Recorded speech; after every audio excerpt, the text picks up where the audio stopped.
And welcome back once again. My name is James Henderson, coming to you live from where else? Well, the place where it all got started.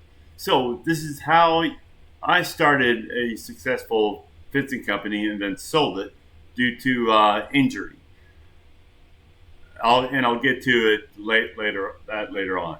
So, here's the situation. I had absolutely no money, just get laid off, and I was looking for a job, but no one was hiring me because at the time, no one was hiring. So, what have I been doing for the last 20 years? Programming. No experience in construction, right? Right. So, what do you do when no one's going to hire you? You start your own company. It's not that hard, especially in the construction business when you have absolutely no money, especially in the fencing industry. All right. So this is how I did it. Went out there, pretty much stalked people on Facebook, Instagram, Nextdoor, and LinkedIn. Looked for people in my area that were close by. And finally, I found a couple people says, "Hey, we're looking for a fence. Our fence fell down," so I took the job. Real easy to do. Well, I didn't take the job. I immediately called them, say, "Listen, I've been around for a while," and which is true. I'm 46 years old. Like I said, I've been around for a while. Would love to give you a free quote, free, which is mind you, the essence of how you get to meet the customers and get to talk to them and get to know them. Because most customers, mind you, will buy your product on your personality instead of the quality of the product. So if you're a decent, upright guy, they'll take you. If you're a scam artist, most people will know and tell others that you're a scam artist and they won't take your job. So you go meet the customers, you take a tape measure. Tape measure states that it's 300 feet. So you divide that by 6 or 7, and you got all the posts that you need plus one. So what happens if you don't have a truck and you don't have that many tools? Well, guess what? All the profit that you're going to make off this fencing here, we're going to go into buying your first set of tools. So you don't have a truck, no problem. Home Depot, Lowe's, and other fencing supply stores will actually deliver the product to you. Once your cash is received, not a problem. Well, what if you don't have the cash to buy it? Well, that's when you tell the homeowner to do it to get things going. You just need half up front. It's very common in today's world to ask for half up front, and word gets around if you decide to screw the customer. All right, so you got half up front now. So you take that money, you immediately hand it to the fencing supply store, and you buy all the fence posts, the 2x4s, and the pickets that you allotted for. Well, how do you do the calculations for the fencing company? Once again, you take the measurements, 300 feet. You add one more post after you divide it by 7. Actually, 6.5 is what the numbers I did. And then you take your 2x4s. Say you're doing a 3 post like you see in the back of me. Well, you take the number of posts that you're putting around, and of course you multiply it by 3. That'll give you a number of 2x4s. But what about the pickets? Well, they claim that they're 4 inches, or it's 1 by 4 by 6 feet. Well, really make sure the number that you're getting when you hold pickets, because they're actually shortened just a little bit because of the saw blade that whacks off a little bit more. So then, of course, you divide that by 300%, but then you multiply it by 10%. Why do you multiply it by 10%? Very, very common, because when you order that large a number of pickets, there's going to be a good percentage or a few percentage that are either have knots in them that are cracked, that are broken, or that are just butt ugly. You don't want to give your first customer a butt ugly fence. It's just, you'll never get your second customer. So you take a number of pickets divided by the 300 feet, get the number of pickets, but then you multiply by another 10%. Well, what if you're not good at math? Don't worry, there's enough calculations out there on the web that can help you with the math. Now, then you order the pickets. They said, where do you want this delivered? Delivered to your customer's house. Then you immediately call the customer and say, hey, listen, I've got my guys are coming down. They're going to be dropping off the fence. And then on the next day, I'll go ahead and start your fence. So you set that time up. You give the okay to the customer. And with the extra money that you have left, you go ahead and you buy the tools that you need. Well, what tools are essentials right now? Electric screwdriver. Going to need that for when you're screwing in all the nails or screwing all the pickets and all that. As far as nail and hammer, you really want to stay with the screw stuff, because here in Houston, with the wood expanding and detracting and the humidity and the way the weather is, you really want to screw in all the pickets. What about help? Your first couple jobs, you're probably going to be the guy doing the whole job, because you don't have any extra money to pay the helpers. So make sure you have a strong back. After that, so the home Lowe's, whoever you decide to go with, drops off the wood. You get the confirmation with the customer. So great, I'll be there tomorrow morning. So what tools are you going to need to be bringing? You're going to need a shovel, post hole digger, or those really thin shovels. And then, of course, your screws and your screw gun. Make sure you have a lot of batteries that you can recharge during this time, because your batteries can be drained, because you're going to be spinning at least 4 hours on a 300 square foot or linear foot fence, and then you move on to the next thing. So what's the first thing you do when you get there? You take your saw blade, and that's the other one. Take your saw blade, your hacksaw. You saw from post to post. So from post to post, you're going to saw it. You want to keep the post up. And I'll tell you the reason why here in a few minutes. But you take all the panels down and you chop it into four, and you neatly stack them in front of your customer's house. Remember, you don't have a truck, so you're not going to be able to take any of this wood off their property. But their HOA says that if you neatly stack the wood in by certain dimensions, you can do that. And it's usually, if you cut a normal panel into four, that right there that's enough that you're able to really get it small enough to where their trash will be taken along with their dead fence, their old fence. So once you get all the pickets there, now you're going to want to dig around the 4x4s with your shovel. And you're going to want it to where you can slightly move it around in circle to break all the mud that's around the concrete barrier, to where you can pull it up. All right. So you're going to want to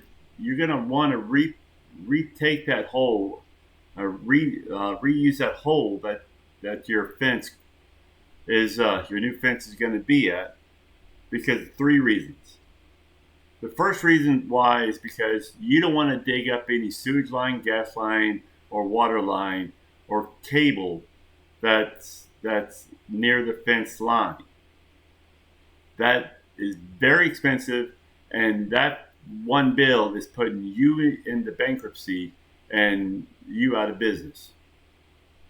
2, it's it's proper etiquette to reuse the holes because that's less time that you have got to spend on digging new holes. Once again, by this point, you're already sweating, and it's really not that convenient of digging up the customer's holes, for a new post. Unless specifically stated, reuse the old holes. And three, it's just quick. It's just quicker. That's all it is. It's just quicker. So by now you're about midday. You've got all the fence posts up, and now you can start laying. You clean up the hole with your either the shovel that you brought, which is your thin shovel, or the post hole digger. Put the post hole in. Then you take your concrete. Oh, that's another thing I mentioned. When you order the wood, each post literally has a bag of concrete on it. You can cheap out, but then again, in about a couple of years, your customer is going to be calling and say, "Hey, listen, my fence is down." Don't do that. Don't cheap out, even though this is your first fence and you're going to want to save the extra money. Don't cheap out and just put a bag of concrete per post. All right. So you clean up the post. You want to at least make it 2 feet, in depth and from the ground below, because you're talking about an 8 foot post. You put the post in. You got 2 feet that's in the ground. You open up the bag of concrete and you pour it in. Make sure it's leveled. It's leveled from east to west and north and south. You want to make sure, because you don't want a post that looks leveled, but it looks like this from another side. So once again, you're going to make sure it is straight up and down, no matter how the ground is. So even if you're up north in the hill country, once again, your post has to be straight. It's proper etiquette. It looks a lot nicer, and you can name many different reasons, but just make sure it's straight up and down. Now it comes to, now after all that is done, go to lunch, take a 3-hour break, because you're gonna want that concrete to start setting. So if that means that you're coming back the next day, great.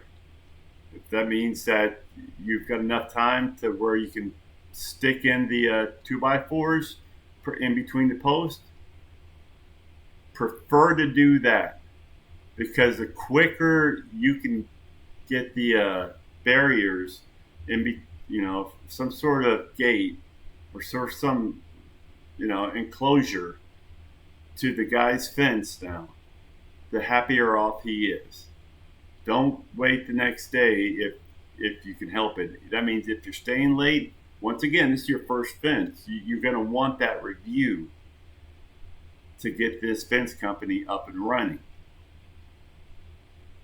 So now that you got the 2x4s in, make sure that all your panels are inside the barrier to where no one can steal them. I've seen that in the past. And then come back the next day. Make sure, once again, all the 2x4 posts or all the 4x4 posts are vertical, straight up and down. This is something that, you've got to check and recheck. Even though you started to put 2x4s on your cross paneling, keep rechecking that all your 4x4 posts are straight. Because once again, the concrete is still setting. It's not solid yet, and in fact, it won't be solid for the next couple of days. But as soon as you get that fence up the second day, then you're going to have you have a better feeling in your gut that the most of the concrete's set, and and the ground around the post has settled to where it's now solid part of the ground. Come in the next day, take your wood screws, take your screw gun, make sure it's fully charged. I've seen that happen before. The guy doesn't bring enough batteries, or you're charging. Then you go out there and start screwing all the panels. Once again, make sure your panels are straight up and down. Use that leveler that you have to make sure it's straight up and down. So then after that, that's it. Now if he's had a gate, go to YouTube. You're going to find a lot of great gate examples. But if there's not, put the fence together, clean up your work area, clean up any access that you might have left behind. Make sure the customer is extremely happy, and then get the second part of your check, and then you can leave. Why is this such a big deal? It is because bad words or bad feelings about a company spreads a lot quicker than even if the guy paid for a pine oak fence and you give him a solid gold one. The guy probably wouldn't write a review on it, but most people will tell you how bad a situation is quicker than a mosquito wanting to bite you for a second time. But that's all I've got. So how to start a fencing company? Once again, get your first customer, ask for half up front, then immediately take the money and go directly to the Lowe's or Home Depot. Then after that, have it delivered there. So make sure you buy your 4x4 posts or 2x4s and all your pickets. And if for an extra cost, if the guy wanted a 2x6 trim for the bottom, make sure that's advanced work. And then a box of screws. After and once then take the box of screws with you. That I've always done that, where I've always taken the screws with me. Then take the extra cash that's there, and either buy one particular item that you're going to need. So if you don't have a really thin shovel, buy that. If you don't have a post hole digger, I would buy that first. If you don't have a regular shovel, you need one of those. If you don't have a leveler, a few bucks, I would buy one of those. And if you don't have a really solid screw gun, either Milwaukee or DeWalt, buy one of those. All right, brushless if you can afford it. So that means if you might be digging in your credit card, you might have to for your first gig, but your second gig should pay off any extra tools that you want to buy. Also, a circular handsaw. So it's a lot easier to cut the 2x4s that you're going to need for anything that you might need, or if you want to just level up to 4x4s. So after that, after you start getting a few gigs and you're starting to get used to it, used to the work, used to the weather, making sure you have all your tools that you want to need. One of the tools that I bought at the last, but I wish I bought first, but it was probably my most expensive tool, was a high-low jack from a car company.